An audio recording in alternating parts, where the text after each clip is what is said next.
My name is Alexander Bart. I'm born in 1984, so long ago. I'm nearly 38 years old. Well, I spent my childhood in a small town in Germany where I grew up, Oh, and I was always interested in arts and just drawing stuff and something like that. And I had the pleasure, to be honest, to have an art teacher who was also an artist, and he saw something in me and told me, "Hey, people like you, they have to become designers, you know." I was like, oh, that sounds nice. I didn't know how to write designer in a correct way, but it sounded nice, and I think, oh yeah, I will become a designer. It's pretty cool. So he pushed me into that direction, which was nice. Yeah. And well, right now, yeah, I'm a bit older, you know, grew up, studied industrial design in Halle in Germany, which was pretty cool. And right after my bachelor degrees, I started to work for a company which is working for Audi. And after a few years, I also joined Audi as an interior designer. So, and right now I'm still there. It's a pretty cool job there. I like it a lot, and I like the work a lot. It's pretty cool. that's great. So you've been working with Audi for quite while now, right? Yeah, Yeah, indeed, yeah. indeed. So as I started in 2012, I already started to work on projects for Audi. I just had a question. Like, what do you think? What a designer needs? What does a designer should have in himself to be successful in fields like this, in transportation design specifically? Mm. What do you think? Well, of course, it's a very complex thing, you know. But to get more into the basics, I think you need very good observation skills. You have to take a look around and see things. You have to um, to see things which no one or not so many people can see, you know. So good observation skills. You also need a nice or a good, very good imagination skill, just to imagine things right in your head and to create new stuff, you know, because it's your task as a designer to create new stuff and to solve problems and to visualize your ideas how to solve problems. And there's also another thing, of course. Maybe if your skills of imagination are not very good or not progress enough, so there's also another skill which can help you a lot, and this is drawing and sketching. You know, this is a way, or I would like to describe it as thinking with your pencil. You know, on paper. Okay. That's pretty cool. So if you try to scribble something, it's you will see that something is developing there, and you develop it even further. You know, that's a pretty cool thing. And one thing is also very important, I think, is creativity. You know, you have to be able to combine or to create new stuff and to solve problems in a new way, which nobody maybe was thinking before. Mhm. So yeah, we can say that creativity is the a main thing that you need, especially to be a designer. So, and it's a very subjective thing also. So how do you exercise it? Like, because as designers, we need to constantly be in that phase, right? So how do you practice creativity? To practice creativity, well, certain ways.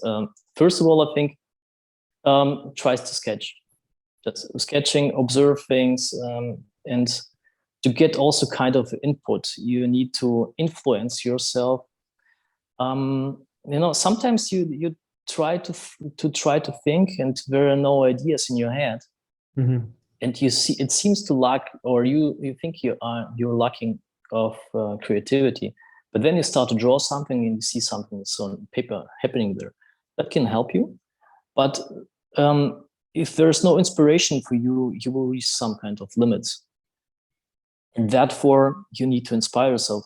Just go around, take a look around, see things, how other people solve these problems which you're working on. Maybe just take a look at the nature. Maybe you can find something else, you know. And of course, um, you can say there are also creativity tools or some, it's called like maybe something like brainstorming. If you brainstorm, it's a mainly known creativity technique, but I personally think it's not very creative. It is kind of a basic for creativity. If you brainstorm, you just put the things out of your mind and put it on the table. Mm-hmm. But this is not creative. It's just what you know already, And to create a real creativity, you need to combine it with new things. So you have to think in a metaphorical way, maybe to create a scenario or combine it with certain things. Mm-hmm. Maybe just, well, how can I explain it? Especially, so if you take my projects, we can talk about later what was the creative thing. So my intention was to create there, or just to be specific, on that grand sphere concept, we're working on seat design. Yeah. My idea was to create a seat which is not only a seat. It should have some kind of scenery.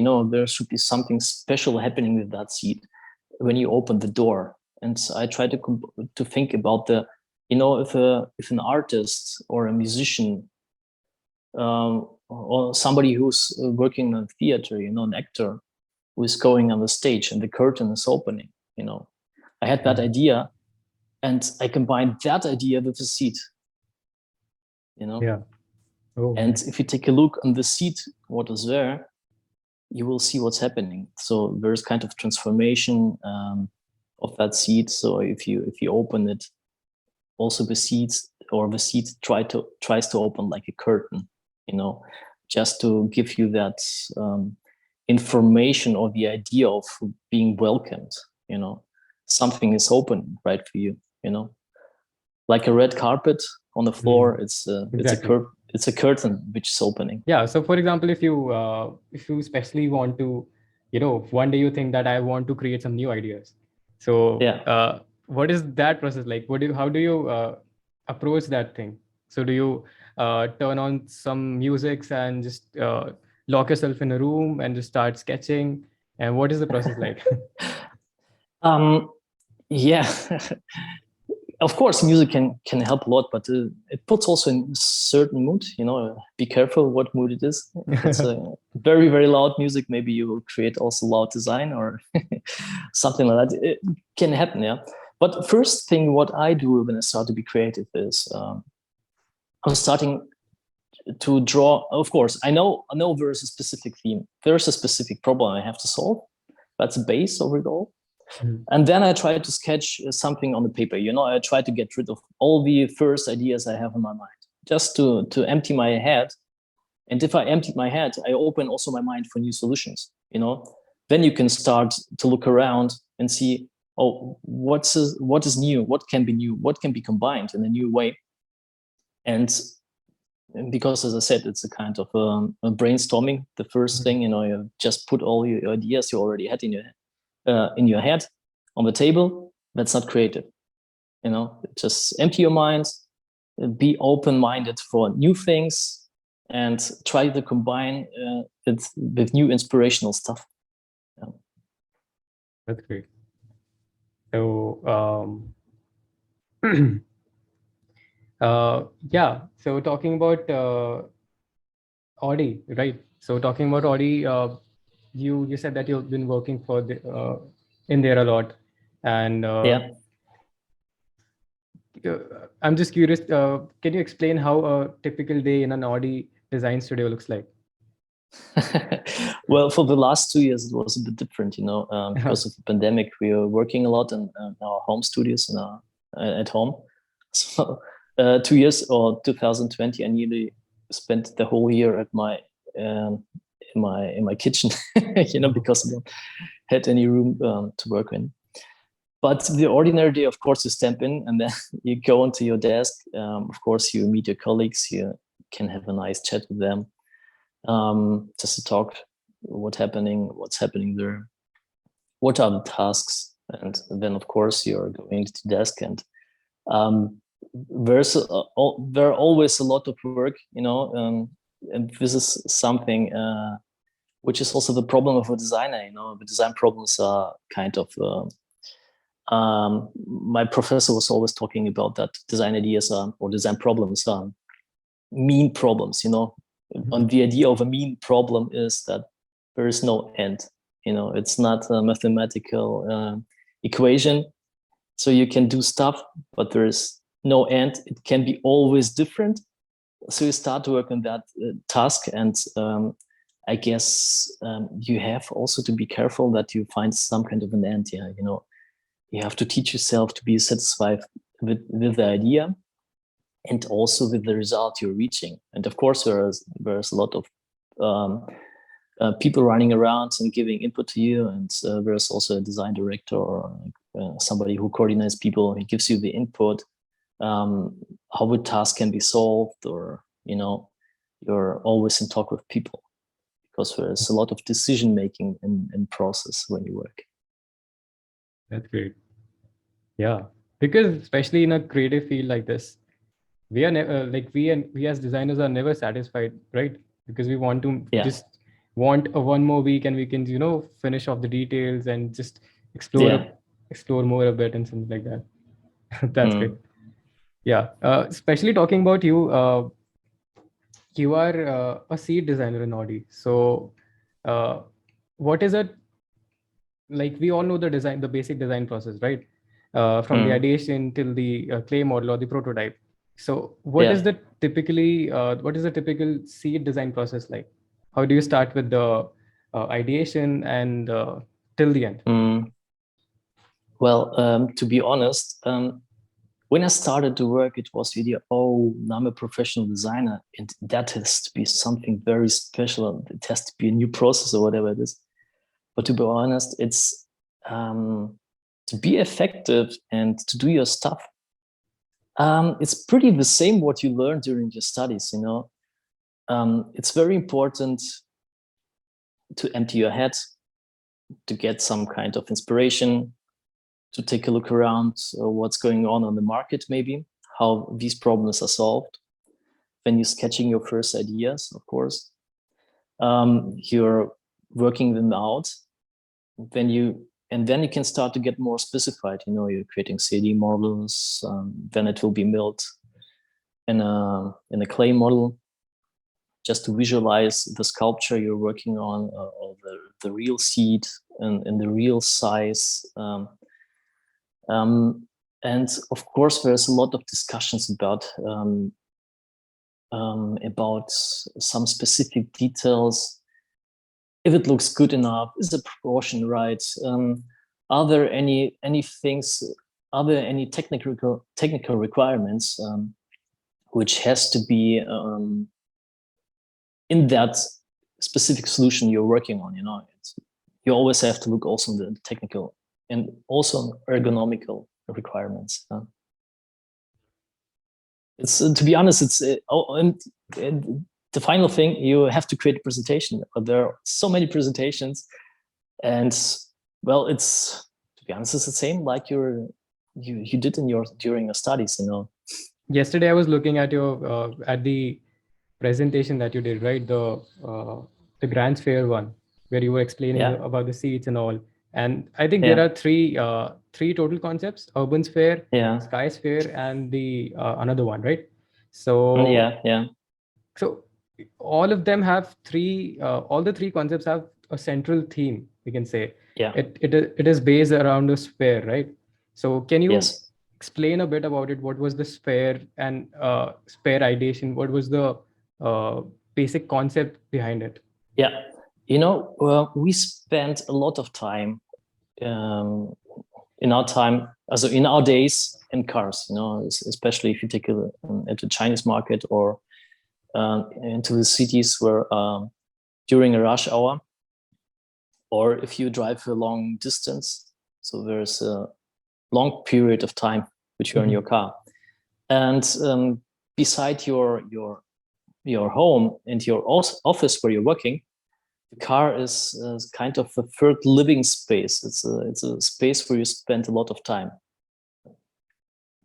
And the sphere idea is to create a specific room, specific space around you for your specific needs. Or for specific experience which you want to gain as a customer.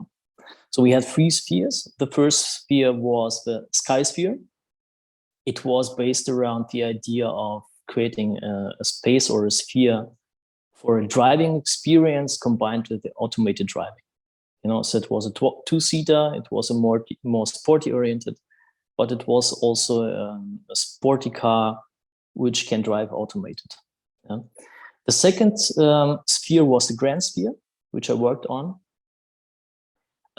It was the idea of how can be a luxurious car be, In nowadays, luxurious cars are more like that. You have the most comfortable seats in the second row, in the rear. So you have massage, you have a footrest, something like that. You have the most comfortable seats there. And the idea here was to create a 4-seater, and we knew that it was also an automated-oriented car. And we had the idea to take the seats or all the comfort from the rear and put it into the front, just to focus on the front, on the first row. And also, it was the idea of space which is created. It surrounds you. It gives you air to breathe. Mm-hmm. And you're in the first row. Just imagine it's like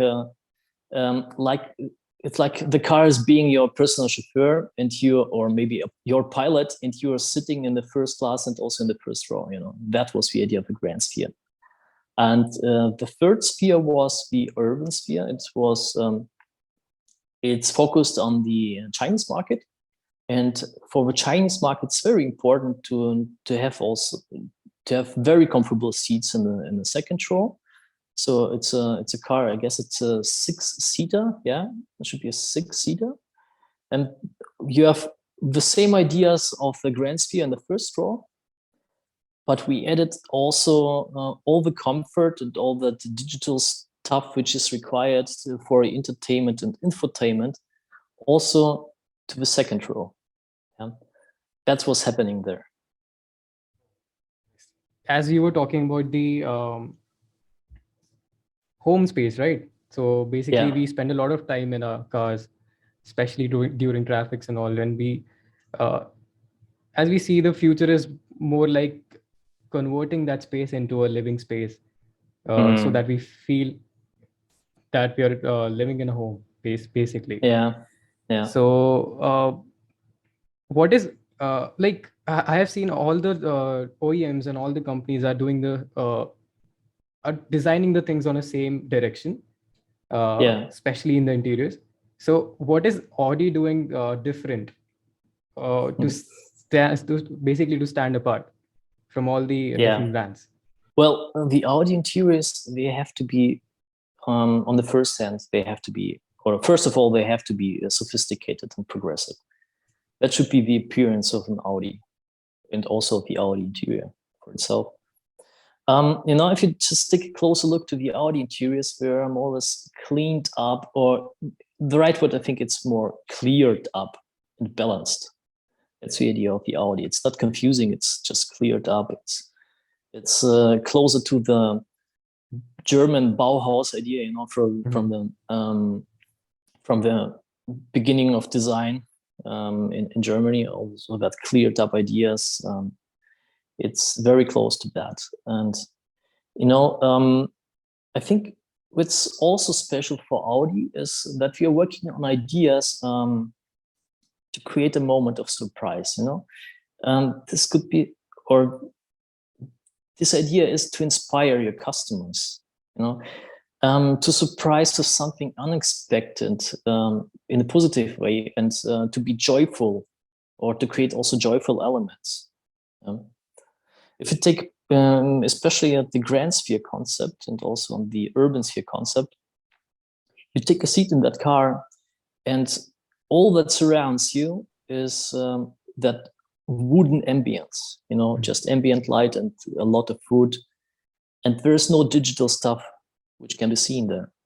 And then, if you like, you can switch it on, and they have your projections on the wood directly. And this kind of a surprising moment, And maybe a second thing, and also in the grand sphere, it was we have also an interface element on the doors, which is defining your personal or your private sphere also, because you have kind of your personal space which you want to adjust, and we call that little element also our concierge. It's somebody kind of a helper to adjust your private sphere. And of course we know that we can adjust things by gesture, and there's always digital stuff happening there. So we are already used to it. But now we have the idea, hey, let's adjust that element by a gesture, but let's make that a physical thing rotate. It's kind of being a Jedi Knight. So with your force, just to manipulate things. That was a pretty cool idea. So well, I hope it's also not only for me as a designer an impressive and surprising thing, but also for the customers or for the people who've seen that concept. No, it is really it was really interesting. By the way, it was my favorite part, because in a way it was basically you're getting a feeling that you're controlling stuff. It's almost like a magic tool, right? You're controlling something and it's physically happening there. So that was a really interesting part of the interiors. That's really great. You did another seat design, right? The AI trail concept, which was the off-roader 4x4, right? Yeah, exactly. Yeah. The really interesting thing was the back seats, the hammock seats.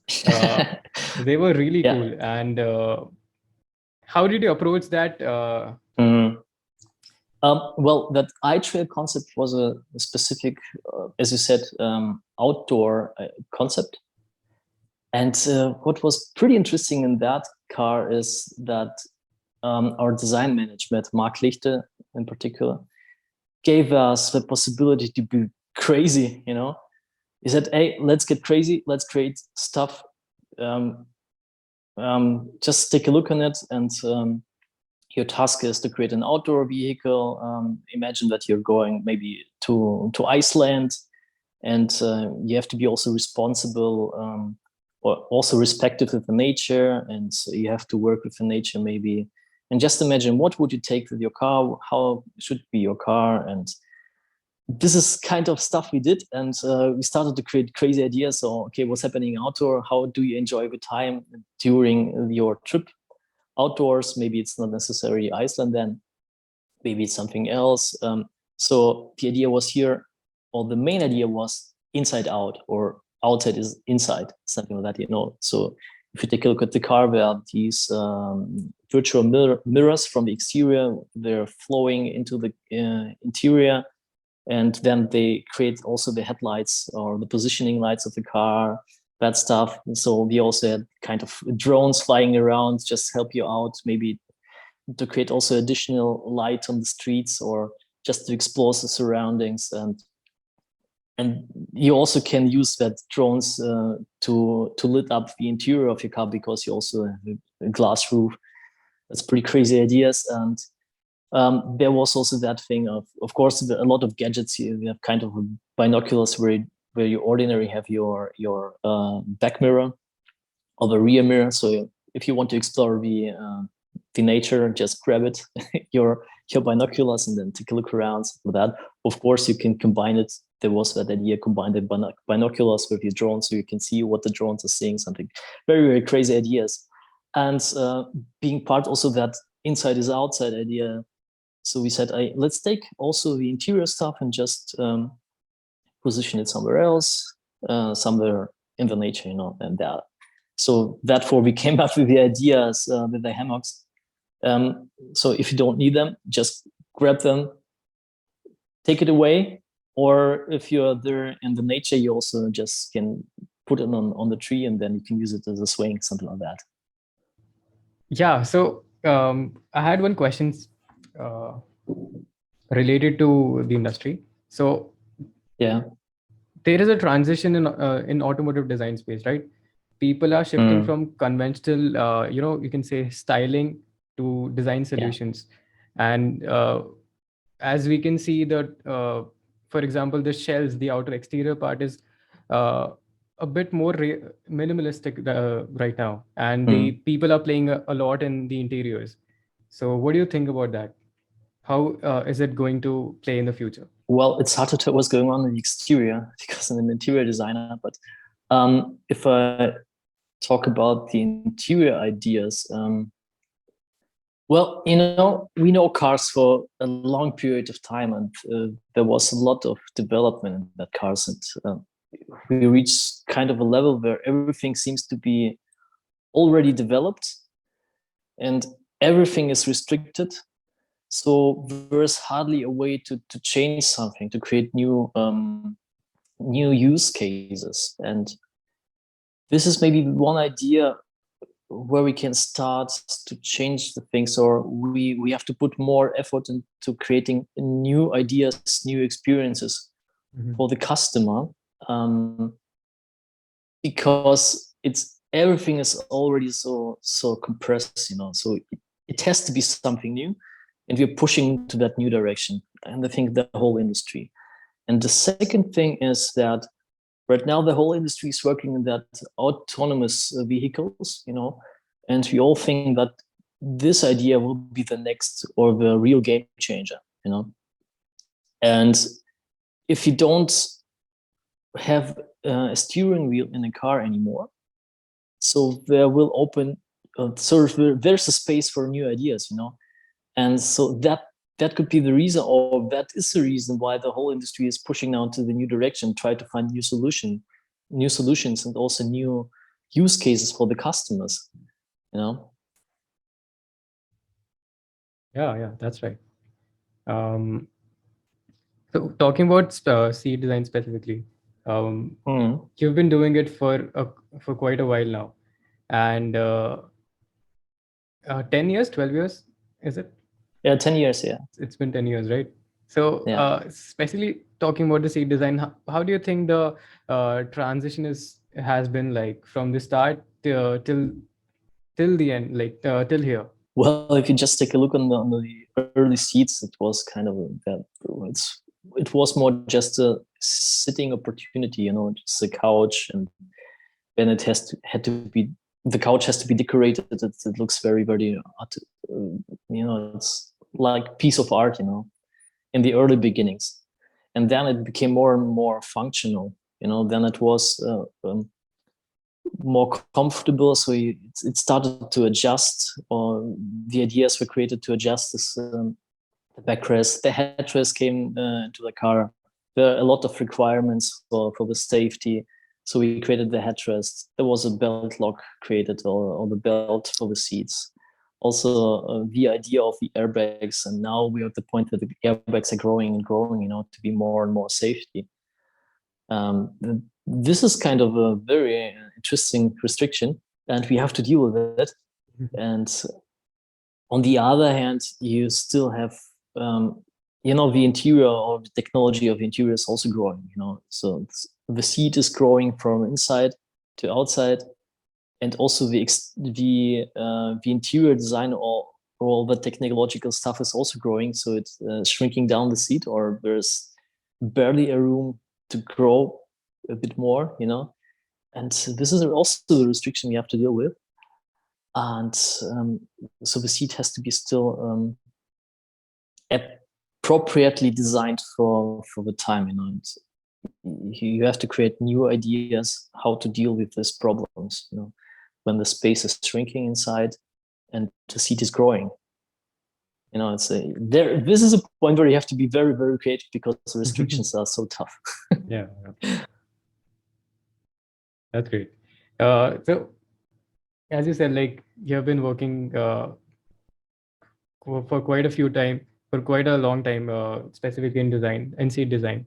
So do you think, do you feel a bit monotonous, knowing that you have been working it from a long time, and you're going to do it again for the coming years?